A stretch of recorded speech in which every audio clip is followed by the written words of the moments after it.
Good morning, student. Today we will start BCom part third APSC paper first. अपना जो topic है वो consolidate balance sheet का है, जिसमें हमने न्यूमेरिक क्वेश्चन स्टार्ट किए हैं और आज हम क्वेश्चन नंबर 9 स्टार्ट करेंगे।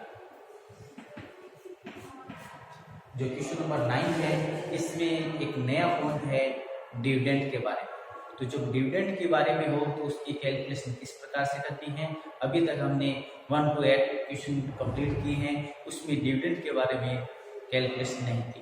अब क्वेश्चन नंबर 9 में नया पॉइंट है डिविडेंड। अब डिविडेंड के बारे में आप अकाउंटिंग ट्रीटमेंट क्या करनी है वो आप समझ लीजिए। फर्स्ट तो आपको करना है ओपनिंग P&L अकाउंट का जो बैलेंस आपके पास है उसमें से आप लेस करोगे, लेस डिविडेंड। ठीक है, डिविडेंड के अमाउंट आप लेस करो। एक तो ये काम करना है। तो ये जो ओपनिंग P&L सपोज कीजिए 1 लाख है, डिविडेंड आपको 10,000 देना है। अब ये ओपनिंग डिविडेंड डिडक्ट करने के बाद P&L का जो ओपनिंग बैलेंस है वो कितना आएगा, 90,000। जहाँ भी P&L का आप ओपनिंग बैलेंस यूज करते हो वहाँ 90,000 यूज करना है। समझ में आ गया। तो डिविडेंड आप जितना भी डिस्ट्रीब्यूट करोगे वो P&L का जो ओपनिंग बैलेंस है, कहने का मतलब ओपनिंग बैलेंस ऑफ P&L है, उसमें से आप लेस करोगे। ठीक है, अब ये लेस करने के बाद फिर क्या करना है, इस डिविडेंड में होल्डिंग कंपनी का कितना पार्ट है, 50%, 80%, जितना भी परसेंट है वो आप इसमें से काउंट करोगे। जैसे 80% है तो इसका 80% आप काउंट करोगे कितने, ये डिविडेंड आप टोटल डिस्ट्रीब्यूट करोगे। ये सभी काम किसमें, सब्सिडी कंपनी में चलते हैं। तो टोटल डिविडेंड डिस्ट्रीब्यूट करना चाहती है सब्सिडी में 10,000। अब होल्डिंग कंपनी को कितना मिलेगा, क्योंकि उसका होल्ड 80% है, तो मान लीजिए 80% है तो उसको 80% डिविडेंड उसको मिलेगा। तो इसका 80% क्या, 8,000। अब आपको ये 8,000 डिविडेंड है, इसका आपको क्या करना है, पोस्ट एक्विजिशन में से आपको ये डिविडेंड क्या करोगे, लेस करेंगे।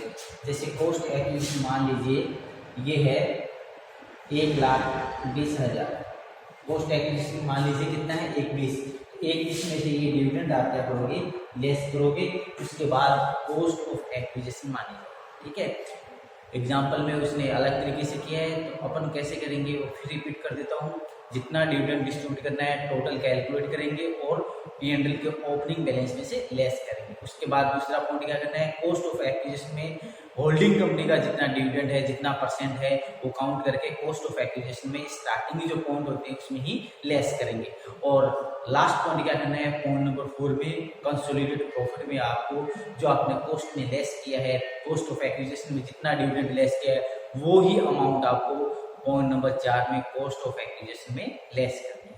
ये डिविडेंड की कहानी है, अकाउंटिंग ट्रीटमेंट है कि भी डिविडेंड के बारे में, इंटरिम डिविडेंड है या डिविडेंड आपको दिया गया है तो आपको उसको इस प्रकार से अकाउंटिंग ट्रीटमेंट करना है। ठीक है, क्या क्या करना है, फिर रिपीट करता हूँ। ओपनिंग P&L में से टोटल डिविडेंड जितना डिस्ट्रीब्यूट करना चाहते हो कैलकुलेट करिए और लेस करिए। क्लियर।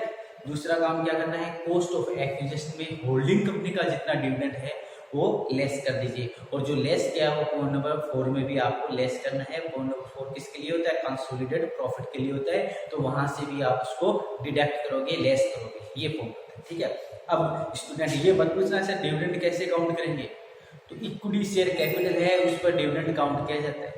ठीक है, आई थिंक सभी को पता होगा कि डिविडेंड की कैलकुलेशन कैसे की जाती है। आप उस कंपनी का इक्विटी शेयर कैपिटल कितना है वो कैलकुलेट देखिए और कितना परसेंट डिविडेंड डिस्ट्रीब्यूट करना है वो आपके क्वेश्चन में बताएगा। उतना परसेंट काउंट करके टोटल डिविडेंड आप कैलकुलेट कर लीजिए और उस कंपनी का जो ओपनिंग P&L बैलेंस है उसमें से वो लेस कर दीजिए। और जो लेस करने का ये है कि उसमें अपना ओपनिंग P&L नेटवर्थ भी यूज करते हैं ना, तो नेटवर्थ में अब जो लेस करने के बाद जो अमाउंट है वो ही P&L का ओपनिंग बैलेंस जाएगा। ठीक है, उसके बाद ये जो डिविडेंड है ये शेयर होल्डरों को दिया जा रहा है। तो होल्डिंग कंपनी के पास इस कंपनी के काफी अधिक शेयर्स है। ठीक है, आप सबको पता है होल्डिंग कंपनी का मतलब क्या होता है, 51% अब वो जो शेयर्स एक्वायर्ड कर लेता है, परचेज कर लेता है, दैट इज होल्डिंग कंपनी, उसको बोलते हैं ना होल्डिंग कंपनी। तो ये जो डिविडेंड आप अपने शेयर होल्डर को डिस्ट्रीब्यूट कर रहे हो, तो कितना परसेंट है वो काउंट करके उसकी कॉस्ट ऑफ एक्विजिशन में आप उसको लेस कर दीजिए, और लोग लेस करने के बाद जो अमाउंट आपने लेस की है वो अमाउंट आपको क्या करनी है, पॉइंट नंबर 4 पे कंसोलिडेटेड प्रॉफिट में भी लेस करनी है। ये अकाउंटिंग ट्रीटमेंट है डिविडेंड या इंटरिम डिविडेंड का। अब हम क्वेश्चन स्टार्ट करते हैं। आप क्वेश्चन नंबर 9 देखिए। नेम ऑफ होल्डिंग कंपनी है X limited, name of subsidy company है Y limited. Cost of acquisition की हम बात करें तो अपने को कॉस्ट ऑफ एक्विजिशन इसमें दी है 11,20,000, और परसेंटेज की बात करें तो 80% है। इसका सेशन एंड होता है, मेरी वाली बुक में तो ये 31 दिसंबर को एंड करना है, तो सेशन चालू होता है 1 अप्रैल को। एक को होता है क्या, 1 जनवरी को होता है। अप्रैल को जब सेशन स्टार्ट होता है तो मार्च में एंड होता है। तो ये कहता है दिसंबर में एंड करना है, तो दिसंबर में एंड करना है तो कब स्टार्ट होगा, जनवरी में स्टार्ट होगा। क्लियर?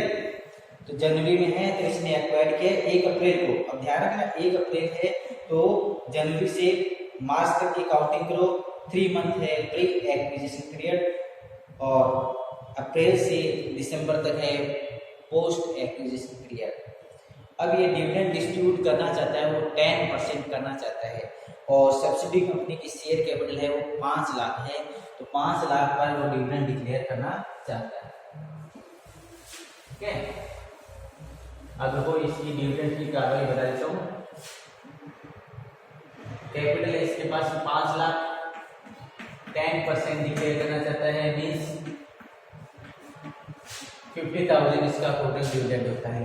अब ये 50,000 रुपये कहाँ से आएंगे, ओपनिंग बैलेंस ऑफ P&L।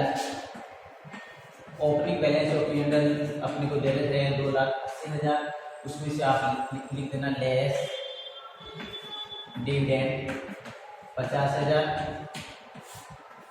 2,30 ये opening balance of P&L। Opening balance P&L का अब आप जहां भी यूज करोगे 2,30,000 लिखोगे, 2,80,000 नहीं लिखोगे। ये अपने को ध्यान देने वाली बात। इसके बाद बात करते हैं होल्डिंग कंपनी का। होल्डिंग कंपनी को कितना डिविडेंड मिलेगा, 50,000 टोटल डिविडेंड है, होल्डिंग का 80% है, 80% इसका काउंट कर लेते हैं, तो 80% का मतलब 40,000, तो 40,000 जो डिविडेंड है किसको मिलेगा, होल्डिंग कंपनी को मिलेगा। 40,000 किसको मिलेगा, होल्डिंग कंपनी को। तो पोस्ट एक्विजिशन है उसमें से आप 40,000 रुपये क्या करोगे, लेस करोगे। पोस्ट एक्विजिशन है वो 11,20,000 है माइनस 40,000। कॉस्ट ऑफ एक्विजिशन कितनी है, 11,20 माइनस 40,000 हम लेस करेंगे। एक्चुअल कॉस्ट ऑफ एक्विजिशन 10,80,000 मानी जाएगी। ठीक है, तो जो डिविडेंड की कहानी थी इस क्वेश्चन के अकॉर्डिंग वो पूरी कहानी मैंने आपको यहाँ लिख दी है। फिर रिपीट करते हैं, 10% देना है, शेयर कैपिटल पर दिया जाता है, तो 5 लाख का 10% हमने 50,000 काउंट किया। किसमें से यूज किया जाएगा, ये 50,000 डिविडेंड डिस्ट्रीब्यूट करना है, कहाँ से पैसा आएगा, P&L के ओपनिंग बैलेंस से आपने निकाल ली है 50,000, 50,000 लेस कर दिए, P&L का ओपनिंग बैलेंस 2,30 रहेगा। अब ये जो 50,000 डिविडेंड डिस्ट्रीब्यूट कर रहे हो उसमें से 80% किसको मिलेगा, होल्डिंग कंपनी को मिलेगा, तो ये होल्डिंग कंपनी को आपने इसका 80% काउंट करके 40,000। और कॉस्ट ऑफ एक्विजिशन, तो कॉस्ट ऑफ एक्विजिशन आपने, ठीक है, कहने का मतलब क्या है, सब्सिडी कंपनी को होल्डिंग कंपनी को 40,000 रुपये डिविडेंड के देने, ठीक है, और होल्डिंग कंपनी को सब्सिडी कंपनी को कॉस्ट ऑफ एक्विजिशन के 11,20,000 देने, तो इसका एडजस्टमेंट मैंने यही कर दिया। ठीक है, सब्सिडी कंपनी को होल्डिंग कंपनी को डिविडेंड के रूप में कितने देने हैं, 40,000, 40,000। क्लियर? और सब्सिडी कंपनी होल्डिंग कंपनी से कॉस्ट ऑफ एक्विजिशन की अमाउंट कितनी लेनी है, 11,20,000, तो वो अपना पेमेंट कम करके नेट पेमेंट उसको करेगा। क्लियर? यही हमने एडजस्टमेंट यहाँ किया है। इसको आप नोट कर लीजिए। ये आपको समझने के लिए मैंने एक्सप्लेन किया है। फिर हम अपना क्वेश्चन स्टार्ट करते हैं। यस, नोट करिए इसको।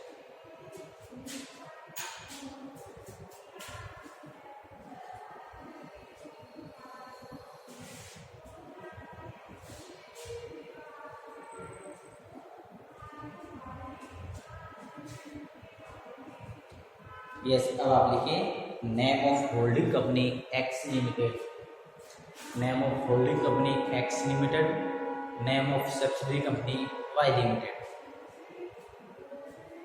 Percentage of share acquisition, percentage of share acquisition 80%, date of acquisition 1 April कर देना, date of acquisition 1 April,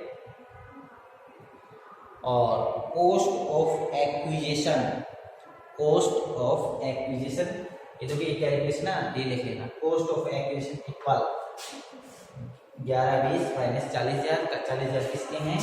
DIV dividend के हैं। और कॉस्ट ऑफ एक्विजिशन कितनी लिखनी है? 10,80,000। कैसे है ये कैलकुलेशन आप नोट करें।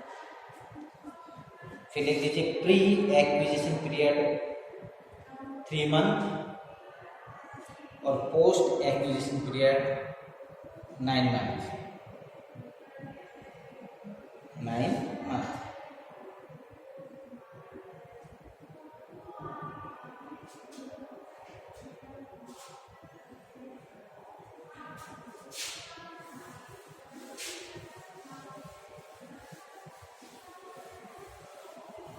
ये हमारे क्वेश्चन की हेडिंग है।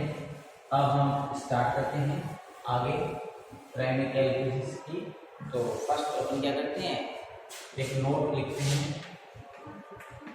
Note calculation of current year profit.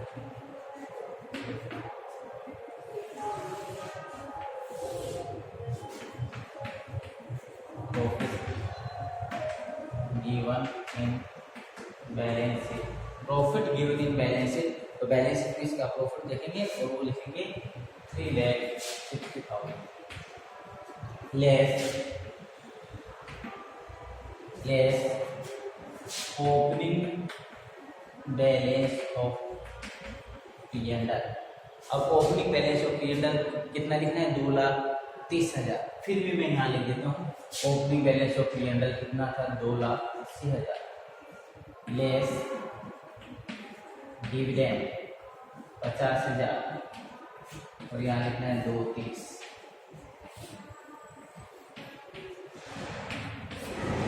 Current year profit, ठीक है। Current year profit 1,30,000। ये आपका करंट ईयर का प्रॉफिट है 1,30,000। नोट कर लीजिए।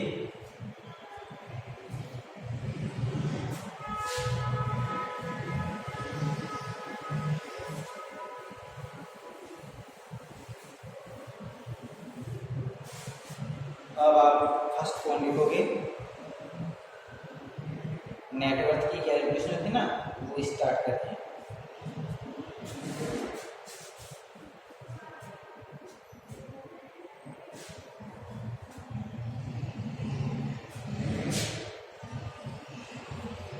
कैलकुलेशन ऑफ नेट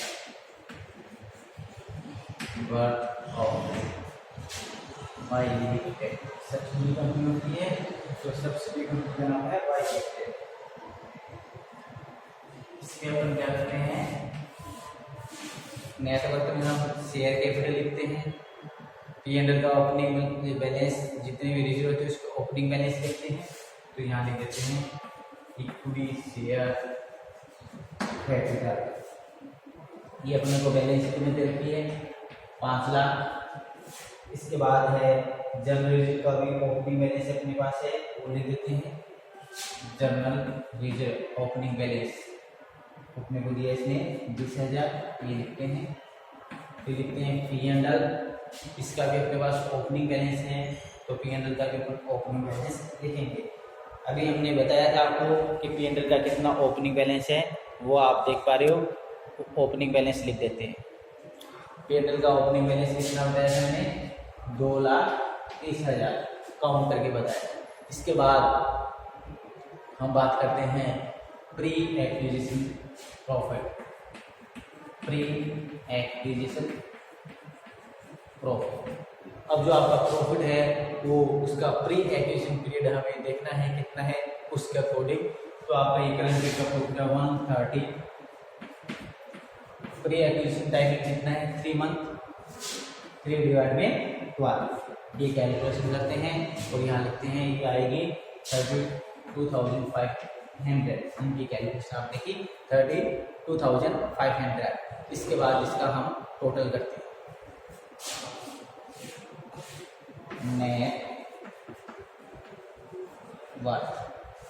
नेटवर्थ है वो हमने टोटल किया 7,82,500। 7,82,500 ये आपकी नेटवर्थ है। यस, इसको नोट करिए, फिर आगे पॉइंट स्टार्ट करते हैं।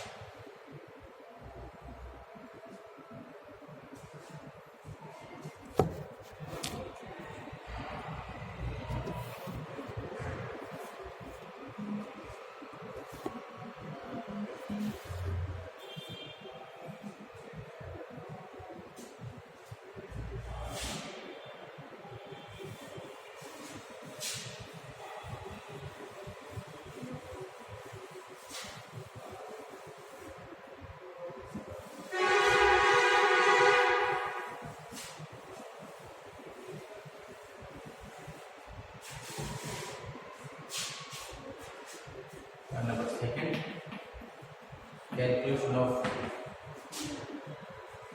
goodwill or capital reserve।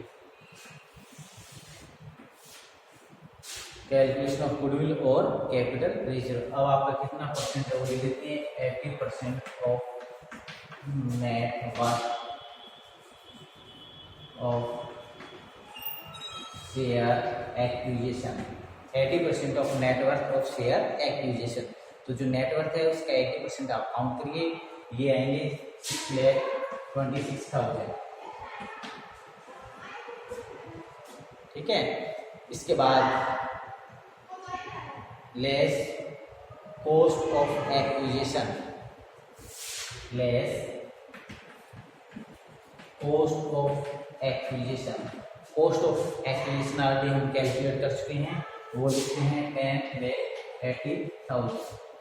अब स्टूडेंट माइनस में आता है तो आप क्या लिखते हो, गुडविल, और प्लस में आता है तो ये आप लिखते हो इसको कैपिटल रिजर्व पे। तो ये माइनस में आ रहा है इसलिए इसको आपको क्या लिखना है, गुडविल लिखनी है 4,54,000। ये आपकी गुडविल है और ये जो गुडविल है इसको आपको बैलेंस शीट में शो करना है। फिक्स एसेट्स में फर्स्ट आपको गुडविल लिखनी है, उसके बाद लैंड बिल्डिंग वो लिखनी है। ठीक है, तो ये आप रिमाइंड रखना, याद रखना कि आपको बैलेंस शीट में इसको शो करना है। ठीक है, इसके बाद पॉइंट नंबर 3 हम बात करते हैं calculation of minority share holder interest.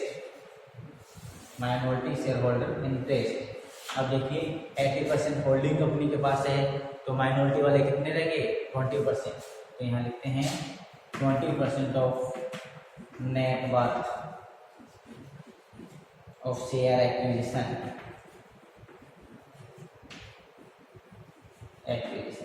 20% जो नेटवर्क है उसका हम 20% काउंट करेंगे तो 1,56,500 at post acquisition profit. Add post acquisition profit, तो पोस्ट एक्विजिशन प्रॉफिट में अपने को क्या करना है, जो प्रॉफिट है उसका आपको 20% करना है। तो देखिए पूरी कैलकुलेशन लिखते हैं 1,30,000 ये आपका टोटल प्रॉफिट है। पोस्ट एक्विजिशन की टाइमिंग है 9/12 इंटू 20%। समझ आ रहे ना, टोटल प्रॉफिट कितना है 1,30,000। पोस्ट एक्विजिशन टाइमिंग है 9 मंथ, तो 9/12 इंटू माइनॉरिटी वाले कितने परसेंट है 20%, इसलिए इसका 20% हमने काउंट किया और उसकी कैलकुलेशन करके अपन यहाँ लिख देते हैं 90,000। ठीक है, इनको आप टोटल कर लीजिए और माइनॉरिटी शेयर होल्डर इंटरेस्ट को आपको बैलेंस शीट में रिजर्व एंड सरप्लस हेड के नीचे लिखना है। शाबाश, इसको आप नोट करिए।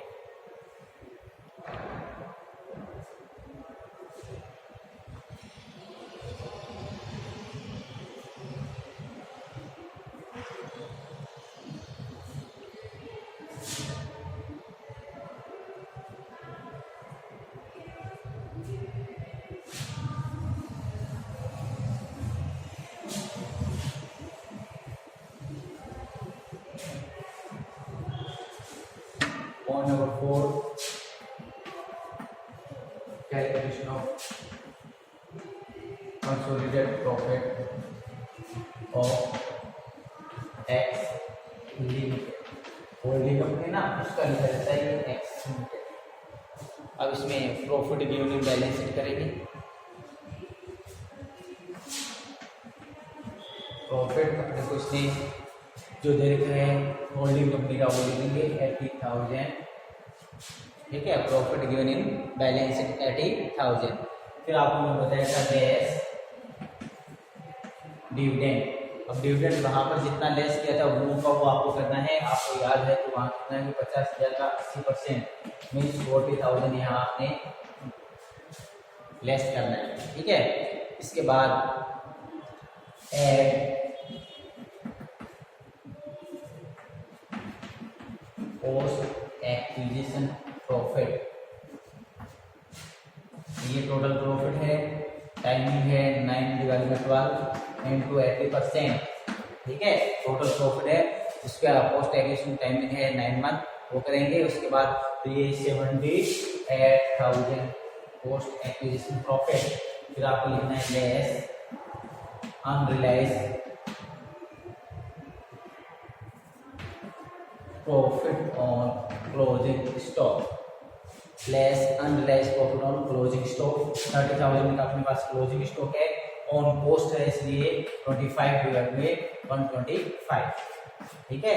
ऑन कॉस्ट होता है ना तो 100 में क्या करते हैं प्लस करते हैं, तो ये 6,000 कितना है 6,000, ये 6,000 है। अब ये आप एड लेस करके सीपी काउंट कर लीजिए कितना आता है। ये 80,000 में एड लेंगे, ठीक है। मिस्टेक हो गई। प्रॉफिट ऊपर कितना है, प्रॉफिट अपने को दिया है इसने 8 लाख। अब ये एड लेस करके सीपी काउंट करिए, और ये सीपी आपको रिजर्व एंड सरप्लस हेड में आपको लिखना है बैलेंस शीट में। ये unrealised profit on closing stock की कैलकुलेशन है, क्लोजिंग स्टॉक आपके पास है।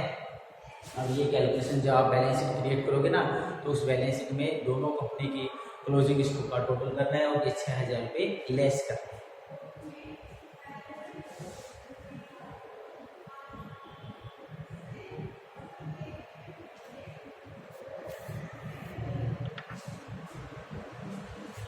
एक स्टूडेंट इसमें डेटर्स क्रेडिटर्स का ट्रांजैक्शन है, डेटर्स और क्रेडिटर्स, ठीक है। कितने का है 60,000 का, ठीक है।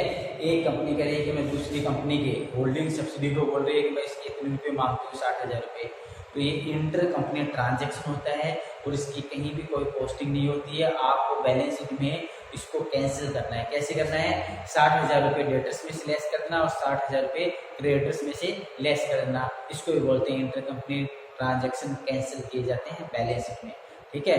तो जैसे क्रेडिटर्स दोनों कंपनी के क्रेडिटर्स का टोटल करना, उसमें से ये 60,000 लेस कर देना, ठीक है। इसी प्रकार से दो डेटर्स में भी दोनों कंपनी के डेटर्स का टोटल करना, उसमें 60,000 लेस कर देना, क्योंकि अब ये होल्डिंग और सब्सिडी कंपनी है, ठीक है। अलग अलग कंपनी नहीं है, होल्डिंग सब्सिडी कंपनी के रूप में है, इसलिए इंटर कंपनी ट्रांजैक्शन है उसको कैंसिल किया जाता है। थैंक्स।